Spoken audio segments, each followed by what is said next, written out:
Hello everyone, sejam muito bem-vindos a mais um Twins Talks, a experiência de áudio aqui do Gêmeas do Inglês. Eu sou a Bi. E eu sou a Gi. E este aqui é um episódio muito especial do nosso podcast, porque nós estamos juntas fisicamente. Nós temos gravado vários podcasts juntas, vídeos pro YouTube também juntas, mas aquele juntas só que separadas, né? À distância. À distância. E como eu tô no Brasil por alguns dias, decidimos gravar juntas. Nós vamos analisar uma música que tá super em alta, né? Tá super em alta aquela música da Adele, que é Easy on Me. Easy on Me. É uma música que super bombou. Ela ficou um tempão, né, sem lançar música, depois lançou e pá, estourou. E meu marido veio me mostrar, ele, Bi, essa música da Adele. Então a primeira coisa que você que está assistindo pelo YouTube tem que fazer é comentar se você já escutou essa música, tá? Comenta aí se você já escutou, se você gostou. E se você não deixou seu like, não se inscreveu no canal, aproveita e já faz isso, né? Diga-se de passagem, aproveita e já...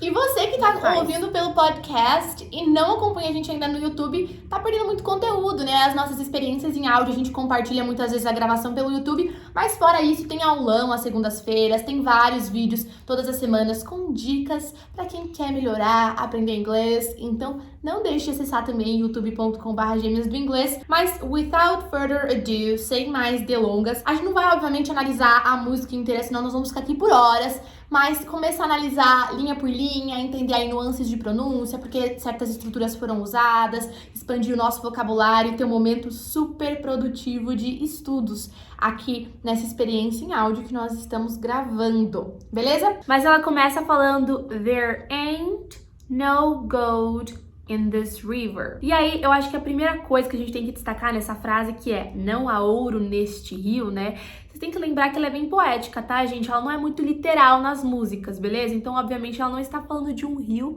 literal. Ela tá usando isso como uma ilustração para uma história maior que ela quer contar com a música. E aí, você olha para essa primeira frase e você vê a palavrinha ain't. E aí, você pensa... Meu Deus, o que é isso? What? Eu achava que só existia there is, there are, there isn't, there aren't. Mas é justamente isso que o and faz, né, Gi? Ele é uma forma negativa que meio que substitui tudo, tá? Teoricamente, ele substitui o verbo to be na negativa, ele substitui o has na negativa, mas em contextos bem informais, qualquer coisa que você queira trazer um teor negativo, eu falei isso até num aulão, que a gente estava estudando uma música que tinha uma situação como essa. Você quer trazer um teor negativo num contexto bem informal, que você pode usar a expressão, ao invés de usar a palavra negativa que você estava prestes a usar, como o caso aqui era o isn't, there isn't, ou então there is, talvez, porque já tem o no depois, there is no gold. É muito comum depois quando a gente tá... coloca o and. É muito comum quando a gente tá... Então, ela estaria falando aqui, there is no gold in this river, ou então, se a gente fosse realmente traduzir, there isn't no gold in this river, porque ela colocou there ain't no gold. É muito comum ver esse ain't em frases como I ain't got no money, né? Você já viu? I ain't got no money. De novo, tá errado falar ain't e depois no na mesma frase, porque ain't, obviamente, né? Só você ver, tem aí o N, apóstrofo T, tem a ideia de negativa. Mas são concessões. Até aí o and é super informal, você não vai ver na linguagem escrita. Então, são concessões que rolam. A ideia aqui é que não há ouro neste rio. Gold é ouro e river é rio. De novo, certamente não é literal, né? Não é literal. E ela continua, that I've been washing my hands in forever. Que eu tenho lavado minhas mãos desde sempre. Então, eu tenho lavado minhas mãos nesse rio desde sempre e certamente nesse rio não tem ouro. E pra falar isso, que ela tem lavado as mãos dela desde sempre, ela usa uma estrutura do inglês que é um pouquinho mais avançada. O Present Perfect Continuous, que nada mais é do que usar esse have been com o verbo terminado em ing, esse have been washing, tá? Não fica decorando toda a estrutura. Pensa que toda vez que você vê esse have been com o verbo terminado em ing, é disso que a gente tá falando e a ideia que se transmite é de que você começou a fazer uma ação no passado que se estende até hoje. Pensa, eu tenho lavado minhas mãos. Eu comecei a lavar minhas mãos nesse rio há um tempo atrás e até hoje isso é uma coisa que é realidade na minha vida. Eu ainda lavo minhas mãos nesse rio. Então, I have been washing. Eu poderia ter falado, por exemplo, I have been studying English for 15 years. Eu tenho estudado inglês por 15 anos, ou seja, há 15 anos eu comecei a estudar inglês e isso ainda é uma realidade na minha vida. A ação começou e continua sendo verdade, né? Talvez de um jeito que isso fique mais claro seria você falar I have been studying English since 2010. Então, eu tenho estudado inglês desde 2010. Desde lá até hoje, nesse since marca mais ainda pra gente essa ideia de que começou, mas continua. Exato. Muitas lojas, né, escrevem since, sei lá, 2000, pra falar desde quando elas funcionam. Quem nunca passou, né, numa loja, Sim. numa marca e tem. E daí eu acho legal essa parte poética da música, porque eu, na minha cabeça, já imagino que ela associa o rio com ouro, porque, sei lá, é muito comum, era principalmente antigamente, as pessoas Garimpar. irem pra garimpar no rio ouro. Então ela falou, não tem nada de precioso nesse rio que eu tenho lavado minhas mãos. Né, não tem ouro. Talvez esteja falando de um relacionamento, né? Eu tô insistindo aqui, mas não tem nada de bom pra vir pra mim, né? Vamos ver qual que é o que ela tá querendo dizer analisando as próximas. Ela fala assim, ó. I know there is hope in these waters. Eu sei, I know. O know pode ser tanto saber quanto o conhecer. Sim. Por exemplo, I know you. Eu conheço você. I know you. Ou então, I know the answer. Eu conheço, eu sei a resposta. Pode ter esses dois sentidos. Então, eu sei, there is hope. Há esperança, esse there is, aí, né, presente essa ideia de há. Agora, seria a versão afirmativa da primeira palavrinha que ela começou, né? There isn't foi como ela começou aí a música, na verdade, there ain't.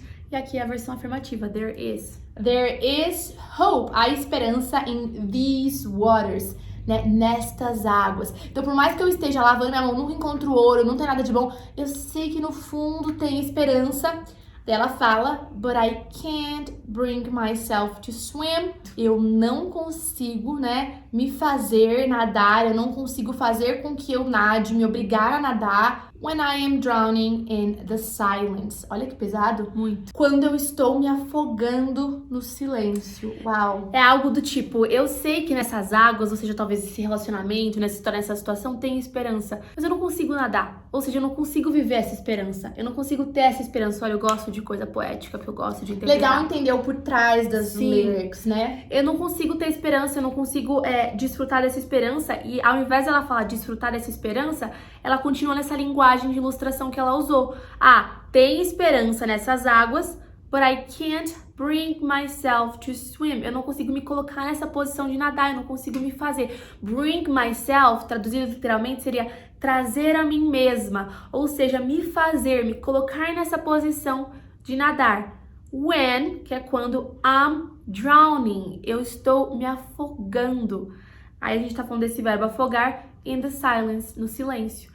Então, eu sei que tem esperança ali, mas eu não consigo viver essa esperança quando eu tô me afogando no silêncio. É muito legal ele usar em todo momento essa analogia com a água, né? O rio, olha só, né? Essa dualidade, né? Quem desfruta, quem tá aproveitando, quem tá feliz tá nadando. E o oposto disso seria tá afundando, né? Ela vai trabalhando com isso. Muito interessante. Muito. E daí ela diz, baby, let me in, né? Baby, que todo mundo sabe, acho que principalmente depois da música do Justin Bieber, baby, baby, baby, não é só bebê, né? Baby também é bebê. There is a baby inside Bianca's belly. Tem um bebê dentro da barriga da Bianca, mas baby pode ser um jeito carinhoso, né? Que mostra a afeição de chamar alguém que você tem um relacionamento amoroso. Sim. Querido, amor, bebê, né? Bebê, eu te prometo. Era de verdade quando eu disse que te amava. Teve essa música da Julia B recentemente que falou bebê, por exemplo.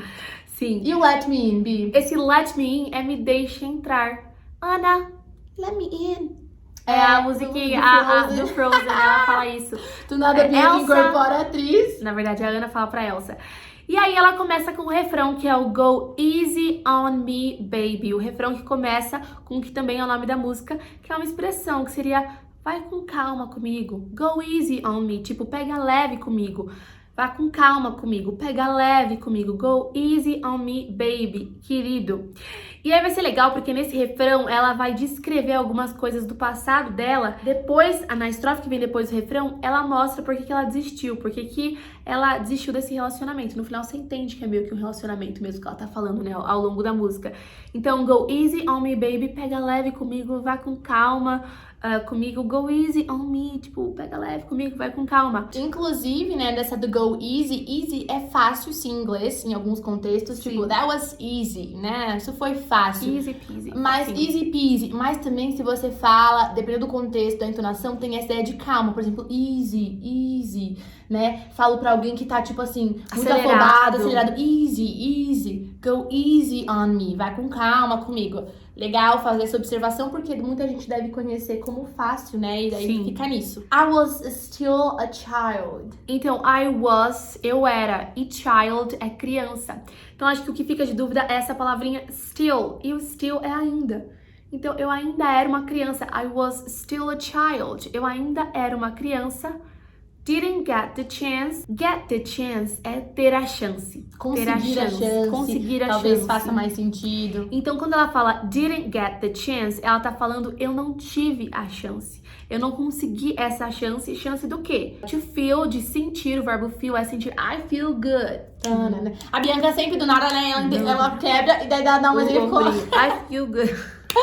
I feel good, eu me sinto bem. Então, eu não tive a chance to feel the world around me. Então, de sentir o mundo ao meu redor. Então, ela não conseguia perceber algo. Talvez a letra tá querendo dizer, tem que continuar analisando pra entender melhor. Ou então, ela não conseguiu se tocar de alguma coisa, né? Ela tá falando de duas informações. Eu era uma criança, então eu perdi alguma coisa, eu deixei de vivenciar algo.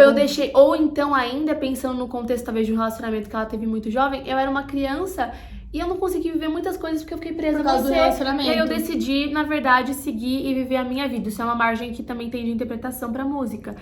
Então, eu não tive a chance de sentir o mundo ao meu redor. I had no time to choose what I choose to do. What I chose to do. What I chose to do, yeah. Então, eu não tive tempo de escolher o que eu escolho fazer. O que eu escolhi fazer. A Bianca tá toda com os tempos. Escolho. Eu não tive tempo, então I had no time to choose what I chose to do. Eu não tive tempo de escolher o que eu escolhi fazer. Fica confusa essa frase, né? Escolher o que eu escolhi fazer. Basicamente, então, vamos pensar. Ela escolheu fazer algo ela já escolheu, e ela não teve tempo de escolher isso aqui direito. Basicamente é isso. Porque fica contraditória essa frase. Gente, eu tô grávida, pra mim essas informações são demais. Não, mas é contraditória essa frase. Ela tá falando assim, ó, eu não tive tempo de escolher o que eu escolhi fazer. Calma, eu acho que já no sentido de não ter tido tempo de pensar bem. Eu não tive tempo de pensar direito. Então eu fui lá, só escolhi. E daí ela fala, so go easy on me. Então pega leve comigo. Então vai com calma comigo. É basicamente isso. Eu era só uma criança, né? Eu não tive a chance de sentir o mundo ao meu redor. Eu não tive tempo de escolher as coisas que eu escolhi fazer. De novo, pode ser um pouco contraditório, porque você fica assim, pô, mas se você escolheu, você escolheu. Caramba. Mas eu não tive tempo pra escolher bem, pra escolher direito. Não tive tempo não no sentido de não tive tempo pra tomar a decisão, mas pra tomar sabiamente, talvez, né? E aí ela fala, pega leve comigo, e aí a segunda estrofe, né, depois desse refrão, There ain't no room for a thing to change. Então, there ain't, você já viu que é a mesma coisa de there is not. Então, não há no room, não há espaço, não há lugar for a thing to change, para alguma coisa mudar. Então, não há espaço para mudar nada. De novo, a gente entra naquele caso de ter uma dupla negativa, que na gramática do inglês não é aceita, mas você vai ver muito na linguagem oral, na linguagem falada, informal. Então, não tem espaço nesse quarto, ou seja, não tem espaço aqui para mudar. Outro detalhe, room é a palavra quarto, por exemplo, I'm in my room, eu tô no meu quarto, mas também é espaço no geral, né? Então, de forma genérica, né, não há espaço, não há lugar, não há quarto, não há ambiente. When we are both, né? Quando nós dois, quando ambos, both é ambos, both of us, ambas. Então, quando we are both so deeply stuck, quando estamos ambos tão profundamente, deep é profundo, deeply, profundamente, vira aí um advérbio, profundamente, stuck é atolado, preso, tudo bem? I'm stuck in traffic. Eu ia falar isso, I'm stuck in traffic. Eu tô presa no trânsito, tô atolada no trânsito, sabe? Então, in our ways, nos nossos caminhos. Ela fala, you can't deny how hard I've tried. You é você e esse can't traz a ideia de não poder, ou seja, você não pode deny, que é negar. You can't deny, você não pode negar how hard I've tried. E aí você vê esse hard e você pensa que hard é difícil. Nossa, porque eu sei que alguma coisa que é hard é uma coisa difícil. É o oposto de easy, né? Exato. Easy, hard. Mas hard também pode ser algo no sentido de ter tentado muito. I tried hard. Eu tentei muito, eu tentei intensamente. Duro. duro. Né? Pode ser Exato. uma tradução. Então você não pode negar o quão duro, o quão intensamente I've tried. Eu tentei. Aqui, ao invés de simplesmente falar I tried, que seria o passado simples, ela escolheu usar o present perfect. I have tried, que transmite a mesma mensagem. Eu tentei. Lembra, a gente já falou várias vezes sobre isso em aulões, tem vídeo no nosso canal no YouTube, a gente já falou em podcast. A gente pode falar I tried, eu tentei, I have tried, eu tentei. A tradução é a mesma. Acontece que no inglês, geralmente, quando você não tá mencionando quando uma ação aconteceu, você prefere usar esse segundo jeito, I have tried, o present perfect, para falar do passado. Então você não pode negar o quanto eu tentei. Aqui a gente consegue ver que ela tá falando com alguém que ela tentou, que ela se esforçou, mas que ambos estavam ali, como a gente falou, cada um preso nos seus caminhos e não tem como mudar isso. É o dilema de muitos relacionamentos, né? Já que nós estamos aqui batendo um papo de, nossa, a gente tá tentando, mas cada um quer seguir do seu jeito, então as coisas não estão caminhando. Eu acho que isso é bem aquela coisa de que o amor não basta. Eu nunca entendi isso. Como assim o amor não basta? Se você ama, basta. Mas não, porque às vezes você ama, só que você não tá pronto pra abandonar um caminho que talvez você tenha que abandonar, a pessoa abandonar um caminho pra que vocês sigam um outro caminho juntos, né? Às vezes você precisa deixar o seu, ela deixar o dela e vocês construírem um novo juntos e às vezes você acha que não vale a pena isso, ou você não ama esse ponto, enfim. Ou não tá preparado pra isso, não faz sentido pra você. E daí ela fala, I've changed who I was to put you both first. Aí, essa parte eu fico em dúvida, porque eu achava que ela tá falando com uma pessoa só, aí agora ela fala com duas. Ela fala, eu mudei quem eu era, I've changed, né, mudei who I was, quem eu era, to put you both first, pra colocar vocês dois, ambos, primeiro. Então ela tá falando com duas pessoas, olha Talvez só. com os pais. Aí entra nisso, né? Talvez ela esteja falando pros pais, pega leve comigo, pai e mãe, olha como a gente já mudou a linha do relacionamento. Eu amo isso, nova. sabia?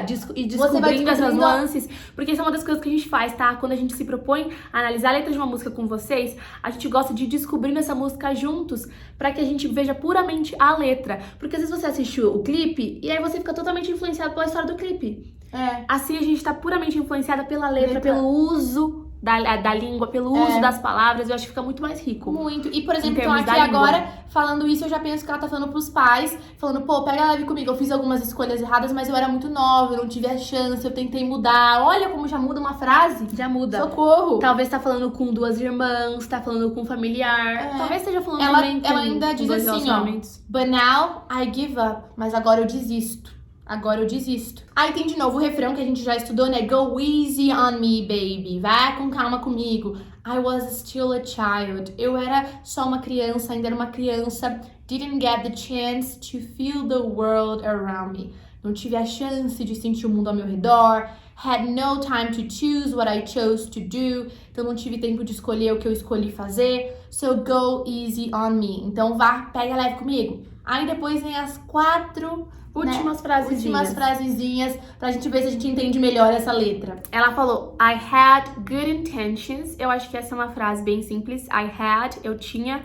Good, são boas, bons. Ou eu tive boas intenções. Eu tive, exato. Intentions, que são intenções. And the highest hopes. Gente, hope é esperança. E highest é a versão aí superlativa do adjetivo high. High é alto, highest é a mais alta, as mais altas. Então eu tive as mais altas esperanças, as maiores esperanças. E daí ela fala, olha só, but I know it now. Mas eu sei agora que it probably hasn't even shown. Que isso provavelmente nem sequer, né, transpareceu. Nem se mostrou.